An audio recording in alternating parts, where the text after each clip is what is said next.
going on, everybody? Welcome back. Justin here. As always, guys, I appreciate that you stopped by and clicked on today's video. You can support the video. You can support the channel by liking and commenting down below. My dog is going crazy. You want to say hi? You just trying to get noticed? Oh, you gotta roll over. This is Pete. He's being wild. I forgot to take away his toy before I clipped the video. They heard you going crazy like a madman. You're disrupting the video. See these fine people right there? You're making noise. Yeah, definitely check out the rest of the channel, guys. The channel is growing. I'm really happy about the progress that we're making on the channel. So thanks to everybody who's been commenting, joining, subscribing, all that good shit. But today, let's talk about some trash. My favorite types of movies are bad movies, and we're going to be talking about a couple really shit trash movies that are kind of a lot of fun if you're into that sort of thing. The Vinegar Syndrome double feature Blu-ray release of Deadly Embrace and Murder Weapon, both starring the beautiful, perpetually naked Linnea Quigley and the incredibly prolific David Dakota. And we're going to dive into all the special features and everything on this Blu-ray. Now, watching these movies, even though I had never seen either of these movies, I was washed over with just the biggest wave of nostalgia. It was movies like this that got me into cult cinema, that honestly changed my life. Movies like this are the reason that I am standing in front of 1,000 movies and I am talking to the internet about ridiculous movies like Deadly Embrace. Not because it's a well-crafted movie or it's an amazing film, but because this is the type of movie that I would have found late night on HBO, Cinemax, Showtime, USA Up All Night. These are the type of movies that changed my life. These are the movies that I would have poured over my TV guide and that would have caught my eye just simply because of the channel that they were playing on, or the rating, or the title. These are the types of movies that got me into cult cinema, that basically put me where I am today, talking about movies on the internet. Expect a video very soon about my entire horror and cult cinema journey, because it's coming. I wanted to dive into how this thing right here kind of played a big part in my life, and we're going to dive into that. But I'm going to pose a question to you. I know that's vague. Expect the video soon. You guys will know what I'm talking about, especially people who grew up in the late 80s, early 90s, that kind of a thing. But I want to know, guys, what was the first piece of cult cinema that gave you the bug, that never let you go, that gave you the bug for cult cinema, horror, whether it was a scene, whether it was a movie, whether it was stumbling on USA Up All Night or Monster Vision, or something you really shouldn't have been watching on Cinemax or HBO. Drop your comments down below, because I really want to start a conversation. I want to know your guys' cult cinema horror origin stories, and I'm going to do a whole video on it, but drop the comments down below and let me know. But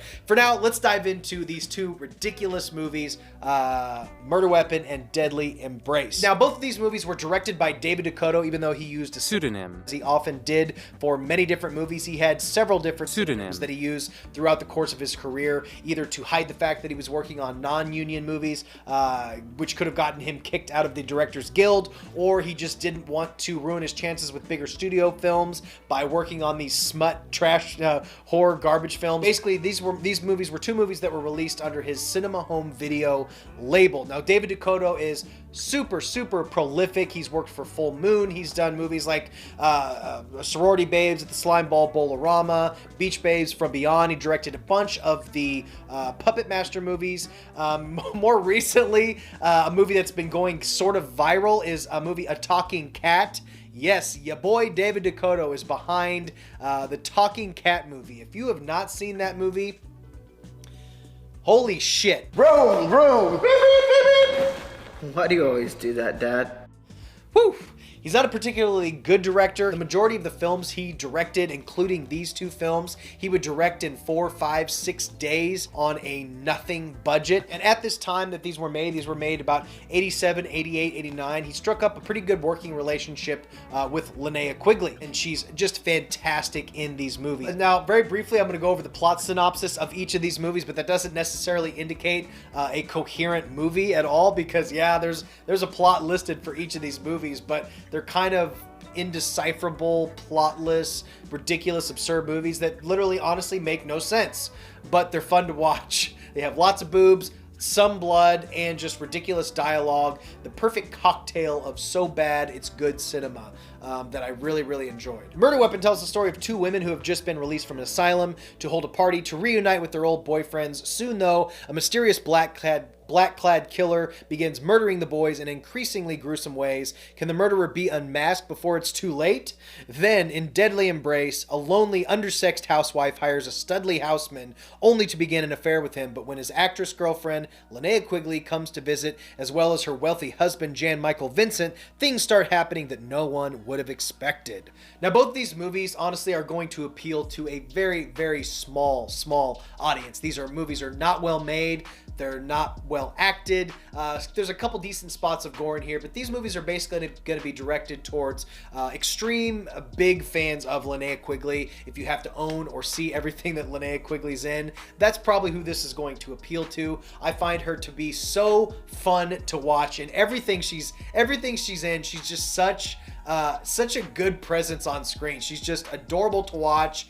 She's got a rockin' body. She's fit as hell. Big, goofy, fake tits, and that's what we love about Linnea Quigley. She's just intoxicating to watch. She's so much fun. A Night of the Demons, Nightmare Sisters, Slimeball Bolorama. She's just fantastic to watch, and she's great in both of these movies. That's basically the takeaway, because the movies aren't that great. Deadly Embrace is probably the more coherent film out of both of them. Murder Weapon is probably the better acted movie, although Jan Michael Vincent, who is supposed to be like the star, the cameo star, I know he had a lot of cult appearances back in the day, is a terrible actor, and he seems coked out of his mind. His performance in Deadly Embrace is just awful. He is the stiffest actor I've ever seen. His performance is terrible. The lady who plays the wife in the movie, though, is fantastic. I forget her name. I'll put it here. She's great as this lonely housewife. The studly house guy, he's supposed to be studly. He looks like Doofy Swayze to me. He looks like Patrick Swayze's brother. He does the best he can with the material. These movies are schlock. You're basically here for the TNA. David Dakota is prolific for his work with Full Moon, and smut films. He's directed, I think, over 140 films on his IMDb, many of which are erotic movies and late night movies, just garbage trash movies. But one thing I will say, the production value on Murder Weapon is really, really poor, specifically pertaining to the dialogue. Throughout, I would say about 75% of the movie, the dialogue is extremely, extremely difficult to hear, and it really honestly took away some enjoyment of the movie, because surprisingly, there's actually 3 or 4 really decent scenes of gore as this mysterious killer starts picking off people at the party for some weird reason, which is sort of not even explained in Murder Weapon. These two girls bring all their ex-boyfriends in one place. They all think they're going to get back with them for some unknown reason. Like, before they start having them over, they don't seem to have any ill intentions towards any of them, but apparently they had a plan for something. I don't want to spoil what little there is to spoil, but one thing we'll notice is Eric Freeman from Silent Night, Deadly Night 2 is in this movie, but like I said, the majority of the dialogue is so hard to hear that it's almost indecipherable, like with extraneous noise from trees and wind or the soundtrack.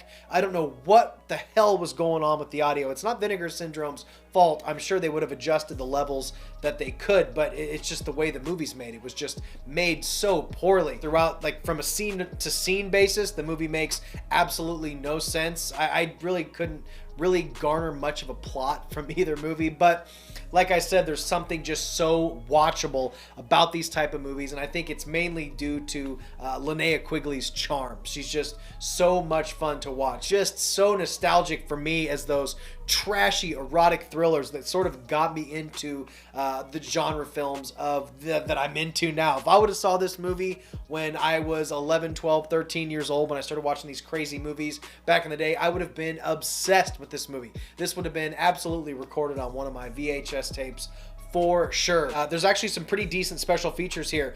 Scanned and restored in 2K from the 16mm original camera negatives. We got a commentary track with director David Dakota and actress Linnea Quigley on both films. The commentary tracks are actually, for how shitty these movies are, extremely informative. If you want to know the nitty-gritty and all the details of the filmmaking, they're actually surprisingly good technical commentaries that give you insight on how the movie was made, the locations, the actors, directors, the filming process. Linnea Quigley was a producer, so the commentaries were actually surprisingly informational, which I actually really got a kick off. We have a director introduction for both films, video trailer for Murder Weapon, outtakes for Deadly Embrace, reversible cover artwork, and subtitles. So for two movies like this, honestly, the special features are pretty goddamn decent, especially the commentary. The commentary is a lot of fun.